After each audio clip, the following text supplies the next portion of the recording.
બાપુ માન બાપ છે ને જીવતા જાગતા ભગવાન છે, એને તમે સાચવી લેજો.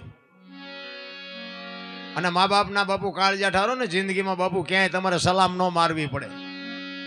મા બાપના આશીર્વાદ જ બાપુ એવડું કામ કરે, તમારે કાંઈ ન કરવું પડે. અરે હું તો અહીંયા સુધીની વાત કરું, તમારી જનેતા હોય તમારા ઘરેથી તમે નીકળો અને માને પગે લાગીને જાઓ ને, આખી દુનિયામાં ક્યાંય પગે ન લાગવું પડે બાપુ. મારો નાથ નો તમારે લાગવા દે.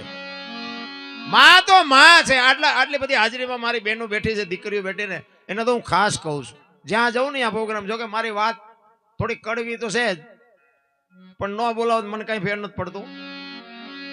હા, હું એ કલાકાર છું બાપુ. હું પૈસા ની ભીખ માગવા વાળો કલાકાર નથી. હું તો સત્ય કહું છું. મને બોલાવો નહીં તો મને ભગવાને ખાઈ પીવું એટલું આપ્યું છે. મારે કઈ બધું છે, વાહન ને મકાન ને રૂપિયા ને લોઢા ને વાહન ને બધું છે, ગાયો ને ભેંસું ને ઘોડા ને બધું ઘણું ભગવાને આપ્યું છે. સાચવી ન એટલું છે. પણ હું સત્ય એટલા માટે બહેનોને ખાસ કહું છું કે જ્યાં ધર્મ ધ્રુજો ને, જ્યાં પુરુષ નથી ફૂગી ગયો ને, દેશની આબરૂ દીકરીઓ રાખી. તમે કહો તો હવાર સુધી તમને દાખલા આપું.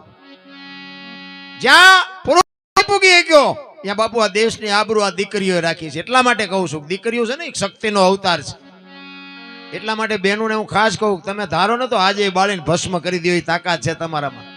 પણ હવે તમે જે ફેશનમાં દી ઉઠાડ્યો છે, તમારે કહેવું કોને? હા, હારી જનતા વગર કોઈ દી હારા સંતાન નો થાય. ધરાવીને ધાન નો નીપજે, ઈ ગોળવીને માડું ન હોય.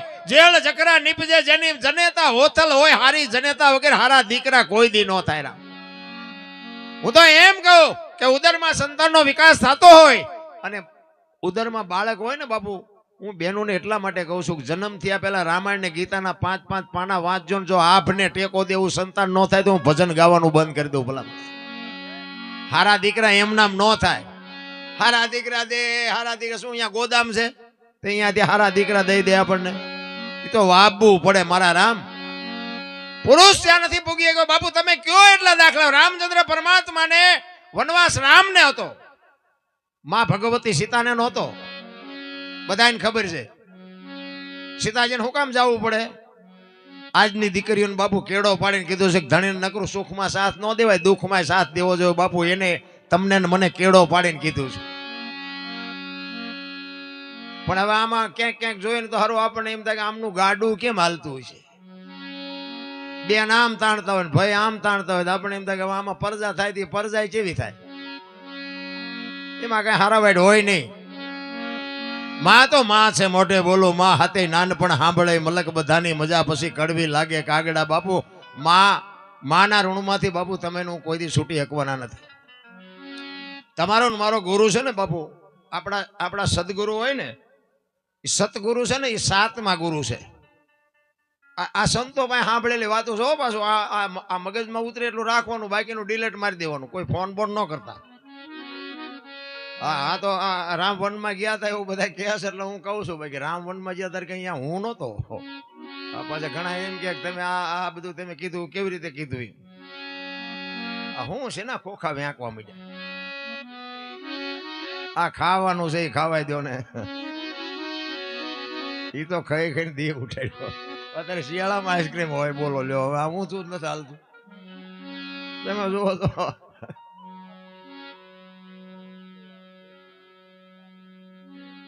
એટલે હા, એ તો ભલે નાસ્તો ખવડાવો જે ખવડાવો, પણ બધું ટાઈમે ટાઈમે સારું લાગે. ચોખ્ખું ઘી લઈને બજારમાં વેચવા ઉભા ને કે ચોખ્ખું ઘી છે, ચોખ્ખું ઘી નહીં ખપે. ઓલા દારૂ બાવળી એમ વેચે તો ખપી જાય. બોલો 2 લીટરના પીપડા. હું થોડું થાલ્યું. ગાયો રોડ માંથી રખડે, કૂતરા બંગલામાં છે. બોલો, આ મારા ને તમારા અનુભવની વાત છે. પેલા ભેંસ ઉભી ઉભી ખાતી હતી, માણા બેઠા બેઠા ખાતા હતા. અત્યારે ભેંસ બેઠી બેઠી ખાય, માણા ઉભા ઉભા ખાય. તમે જોવો તો ખરા. આ પાછા ભણતર ની બધી વાતો કરી. એજ્યુકેટર સમય છે. એટલે આવો એજ્યુકેટર સમય. આપણા ગઢા થીગડા મારી મારી મરી ગયા હતા. અત્યારે માણા ફાટલા પહેરવાને ચાલુ કર્યા. એટલે જીન્સમાં જુઓ માથા વ્યા જાય એવડા ફાંકા. એટલે આવા અમે પહેરતા જ હતા. ખબર નહોતી કે આવું ટાણું આવશે ને. કે મેં હાઈસ્કૂલ રાખ્યા હોત તો એમ તારી હારી પહેરત. જોવો તો ખરા ભલા માણા ઊંધું હાલ્યું. આ વાહન બનાવ્યા ને માણા હાટું બનાવ્યા છે. અત્યારે ભેંસું મેટાડોરમાં જાય છે, માણા સવારે 5 વાગે વેલા ઉઠીને સડા પહેરી પીને હાલી રખડે છે.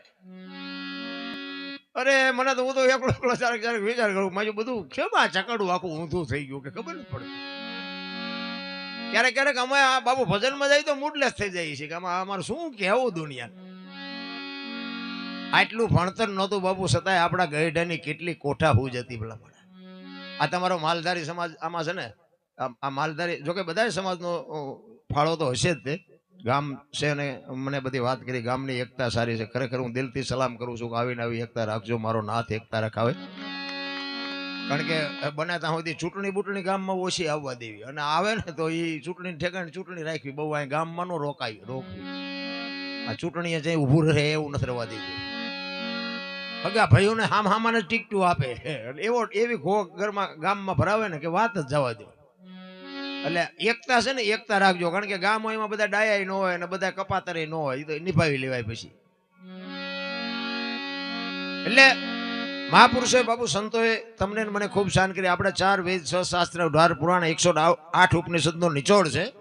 ભજન છે ને બાપુ નાની એવી વાત નથી, પણ આ બધું સમજાય એવું નથી. કારણ કે ચિત્તની શાંતિ, મનની પ્રશંસા, દિલની દાતારી, ગુમડાની રોજ અને ટાટિયા તાવની ટાટ એટલું માલકોરથી આવે. પણ ભજન એમ નામ સમજાય એવી વાત નથી. મહાપુરુષો તમને મને કહે છે જીવનમાં બાપુ સદગુરુ સિવાય તમને માણસના અવતારની ખબર ન પડે. સતગુરુ કે ને આપણે બધા લગભગ ને તમારે બધાને હશે સતગુરુ. સતગુરુ છે ને એ 7મા ગુરુ છે. પેલા 6 ગુરુ ક્યાં? 1 2 3 4 5 પછી 7 આવે ને. ગુરુ તો આગળ હશે ને. પેલો ગુરુ છે ને એ જ આપણી માં છે, જનેતા છે ને એ આપણો ગુરુ છે. પેલો ગુરુ માં છે, બીજો ગુરુ બાપ છે, જન્મ થાય ને ગળુતી પાય ને એ ત્રીજો ગુરુ છે, અક્ષર જ્ઞાન શીખવે એ 4થો ગુરુ છે, કોઈ પણ ધંધો શીખવે એ 5મો ગુરુ છે, કંઠી બાંધીને કાન ફૂંકે ને એ 6થો ગુરુ છે, અને તારું મારું મટાડીને ગોપીચંદ ને ભરતરી જેવા આખી દુનિયામાં જે પૂજાય જાય ચકડામાંથી બહાર કાઢી દે ને એ સદગુરુ છે. આપણે એક ગુરુના ઠેકાણા નથી. 7મા ગુરુની હું વાત કરીએ. ગુરુ છે ને, ગુરુ ગુ છે એ અંધકાર છે, રૂ છે એ પ્રકાશ છે. અંધકારમાંથી પ્રકાશમાં લઈ જાય એને ગુરુ કહેવાય. બાકી આપણને ઉતારા વાળા ચડાવી દે તો એ ગુરુ આપણે બનાવીને શું ફાયદો? કોઈ મતલબ નથી. આ રામાયણ અને મહાભારત 2 મહાપુરુષોએ બનાવ્યા છે, પણ બાપુ તમને મને એક રસ્તો બતાવ્યો છે. આ ગ્રંથો છે ને એ આપણા માટે બાપુ એક રાહ બતાવ્યો છે. કેવા ભાઈ હોય, કેવા મા બાપ હોય, કેવી દીકરી હોય, કેવી પત્ની હોય, બાપુ જોવું હોય ને તો એક રામાયણમાં જોવો, અને રડેલું ન ખાવું હોય મહાભારતમાં જોવો. એટલે બધા ઠેકી ઠેકીને મહાભારતમાં જ પડે, નથી દેવું જ કરે. અને મહાભારત એટલે જ થયું, ન દીધું એમાં જ થયું. અને હું કાઢ્યું બધાને ખબર છે. રામાયણ કે અમારે કાંઈ જોતું નથી, મહાભારત કે કોઈને કાંઈ દેવું નથી. રામાયણમાં કાંઈ ખૂટ્યું નહીં, મહાભારતમાં કાંઈ વધ્યું નહીં. આ નજર સામેના દાખલા. આ ભાગવત સપ્તાહનું આયોજન છે ને કૃષ્ણ પરમાત્માની લીલા છે. એમાં રામકથા છે ને એમાં રામની લીલા છે. રામદેવ કથા છે ને એમાં રામાપીરની લીલા છે. શિવ કથા છે એમાં શિવ ભોળાનાથની લીલા છે. અને દેવી ભાગવતમાં બાપુ માં ભગવતી જોગમાયા અખિલ બ્રહ્માંડની માં શક્તિ એની લીલા છે. શું આપણા ગ્રંથો કે છે એ તમને મને બાપુ બધું ગ્રંથમાં આપણને જ કીધું છે. 84 લાખ યોની છે ને એવું કે છે મહાપુરુષો, પણ એ 84 લાખ યોનીમાં રૂપિયાની માયાની એ જો બછોડા હોય તો માણાને એકને જ, બાકી કોઈને કાંઈ જોતું નથી. આ કૂતરા ગાગડા ભેંસો ભૂંડડા એમને કાંઈ જોવે? આપણે જ જોવે છે, બીજા કોઈને કાંઈ નથી જોતું. કીડીથી હાથી સુધી કોઈ ભૂખ્યું રહેતું હોય તો મને કયો, અને માણાનું ભરાતું હોય તો મને કયો. ભરાતું જ નથી ને કે આપણે જે જોવે ને બધું જાનવરને જોવે. આપણને આપણે ખાવા જોવે, ટાઢ તડકો વરસાદ બધું આપણને જે તકલીફ થાય ને બધી એને તકલીફ થાય. આપણી માં જેમ આપણા બચ્ચાને આપણને પ્રેમ કરે ને એમ એના બચ્ચાને એ પોતે પ્રેમ કરે છે. આપણી જેવી જનેતા છે ને એક કોઈ પણ જાનવર હોય એના બચ્ચા હોય ને બાપુ તમને પાયે ન જવા દે, એટલો પ્રેમ બાપુ જનેતા ઈ જનેતા કરે છે. અમારે અહીંયા બનેલો પ્રસંગ રામાપીર નું આખ્યાન હોય ને એમાં બનેલી હકીકત. એ ઓલા ભેરવાનું રામાપીર નું આવે ને, તમે જોયું હોય ને ખબર હોય. રામાપીર ને ભેરવા કે બે બાજે અને રામાપીર ભેરવાન મારે એવું આવે ને, એટલે બધા જે પાત્ર પહેરીને આવતા હોય ને એ ભેરવો હોય ને ભેરવાને આવવાનું થાય ને એટલે બીજા રસ્તેથી આવે, બધા આવતા હોય અહીંયા જ ન આવે. કે ભેરવો આમ બીજી કોઈથી તૈયાર થઈને આવ્યો. ભેરવાના તો કપડા બપડા એવું હોય, મોથા પીસા ને ઘૂઘરા બાંધેલા ને એક હાથમાં હળગતો કાકડો ને એક હાથમાં કેરોસીનનો બાટલો ભડકા કરતો આવે, હા હા હા હા હા કરતો આવે. ત્યાં બીજા રસ્તેથી આવ્યો. આમ એવું વિકરાળ બાપુ મોઢા ઉપર ઓલું મોરું ચડાવેલું, કાળા કપડા. એમાં આમ બીજી બજારમાંથી આવતો હતો ને, એમાં એક ડેલી હતી ને, ડેલીની બાજુમાં એક ઓટલો હતો ને, એ ઓટલા પાસે કૂતરી વિહાણી હતી. એ કૂતરી હા હા હા હા કરતો ના ભડકા થતા હતા ને, એ કૂતરી આમ જોઈ ગઈ. એ કે આની કોઈ તો આખી રાત હોય છે, કોઈ આવ્યું નથી ને આ હાલ્યો આવે છે, મારા બચ્ચા હાટું જ આવે. જો આનું નામ માં, બાપુ માનો પ્રેમ કેટલો એની વાત કરું છું. એ કૂતરીને એમ થયું કે આવે છે મારા બચ્ચા માટે જ આવે છે, એને હું પહોંચી નહીં શકું, પણ હું જીવતી છું ત્યાં સુધી મારા બચ્ચા પાસે હું એને આવવાનો દઉં, ભલે ગમે એવડો હોય. અને આ ભેરો આમથી આવતો થાય, એને ખબર જ નહોતી કે કૂતરી મારા સામું તાકી રહી છે. ધનુષ ઉપર બાણ ચડાવીને અર્જુન બેઠો ને એમ બાપુ કૂતરી બેઠી. અને કૂતરીએ નક્કી કર્યું હતું કે આવે એટલે ગળે સોટી જવું છે. અને એમનામાં આવ્યો ને હળવો હળવો થોડુંક સેટું રહ્યું ને બાપુ, એ કૂતરી જેમ ધનુષમાંથી બાણ છૂટે ને એમ છૂટી હો. અને એ ભેરવો બાપુ ભાગ્યો, કાકડાય પડી ગયા ને ગાંઠલેટના બાટલાય પડ્યા રહ્યા, ટોકરાય નીકળી ગયા ને પીસાય પડી ગયા. ગામ બારો વયો ગયો. એ કે રામાબેન ને કહો અહીં આવીને મને મારે ને કે કૂતરી મને મારી નાખશે. આ માં બાપુ આપણી જનેતા આ તો ઠીક છે, અત્યારે બાપુ બધાને આપ્યું છે ભગવાને ખૂબ, નગર બાપુ માં ભૂખી હુઈ રહે ને તમને મને ખવડાવીને મોટા કર્યા છે ભલામણ. હું તો એમ કહું છું કે માને બાપને કોઈ દી જિંદગીમાં દુઃખી ન કરતા, જો તમારે સુખી થવું હોય. અને હું તો બહેનોને ખાસ કહું કે તમે તમારા બાપના ઘરે હોય ત્યાં સુધી તો બરોબર છે, મા બાપને તમે સાચવવાના જ, પણ હામાં ઘરે જાઓ ને અહીંયા હાઉ હાર અને સાચવજો. જો બાપુ હારા દીકરા જોવે ને હારી પેઢી જોતી હોય તો, કારણ કે એ પછી અહીંયા દુઃખી કરશો ને તો એનું ફળ એ બાપુ ભોગવવું તો પડશે જ. દીકરીઓનું બાપુ સમર્પણ છે બાપુ. દીકરીઓ અને સંતો આ બે વ્યક્તિ સમર્પણ કરીએ કે બાકી તમે વિચાર કરો, દીકરી 18 વર્ષની થાય એનો બાપ લગ્ન કરે, દીકરી બાપુ હરફ કાંચરી ઉતારી વિયો જાય, દીકરી વહી જાય કે હવે આ ઘર મારું નથી, દીકરી કહી શકે. અને આપણે એક વેચ જમીન હાટું બાપુ તમે જોવો તો બટા છઠ્ઠી બોલાવે. એ છોકરા માં છે, એ માં છે ભલામણ, ભાઈ છે એ ભાઈ છે. તમે આંકડા કાઢી લ્યો, તમે જુઓ માં 9 મહિના સંતાનને ઉદરમાં રાખે, એનો જન્મ આપે, એનું લાલન પાલન કરે, બેહતા બોલતા ખાતા પીતા બધું માં શીખવે, પણ નામ વાય બાપાનું લાગે. બોલો, એની વાય બાપાનો માનો જેટલો ભોગ છે એટલો બાપનો નથી, એની વાય માનું જ લાગવું જોઈએ ને. પણ માએ સમર્પણ કરી દીધું કે એની વાય એના બાપાનું રાખો, માન નથી. એ કે કેમ? એ કે આ કદાચ દારૂની કોથળી તોડીને ઊંધો પડ્યો હોય જોડીમાં, કોક એમ કે કોનો છે, ફલાણી માનો છે, મારા ખોળી આમ જીવ નહીં રહે, કે એના બાપાનું રાખો, માન નથી રાખવું. જો આને સમર્પણ કહેવાય. નકર માનો વિરોધ કરે કે મેં આટલી પીડા વેઠી છે ને તમારું નામ શું કામ? માએ સમર્પણ કરી દીધું કે એની વાય રાખો એના બાપાનું. અને હારા દીકરા છે ને એની વાય માનું છે. તમને ન ખબર હોય તો કહું, હનુમાનજી કોનો, અંજનીનો, કર્ણ કોનો, કુંતીનો, ભીષ્મ કોનો, ગંગાનો, શિવાજી કોનો, જીજાબાઈનો, ગાંધીજી કોનો, પુતળીબાઈનો, હારા હારા માના બગડેલા બાપાના. હા, માન બાપમાં બાપુ ધરતી આસમાન જેટલો ફરક છે. લખી લેજો, અમુક વાતો બાપુ તમને ક્યાંય નહીં સાંભળવા મળે. માં બેઠી છે ને બધે ઉપર બેઠી, હારાસુર જાઓ, ધજામ જાઓ, પાવાગઢ જાઓ, ચોટીલા જાઓ, બધે માં ઉપર બેઠી. શું કામ? મારા સંતાનની નજર રહે એટલા માટે.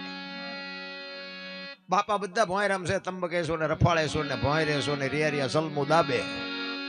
માન બાપ તો અરે તમે રાતે 5 સભ્યો હોય, 10 સભ્યો હોય, તમે રાતે 2 વાગે ઘરે આવો, આખા ઘરના બાપુ જમી પરવારીને હોઈ ગયા, પણ એક જનેતા એક ભૂખી બેઠી હોય, હજી મારો દીકરો નથી આવ્યો, એને વાહન મળ્યું છે કે નહીં મળ્યું હોય, એને ખાધું છે કે નહીં ખાધું હોય.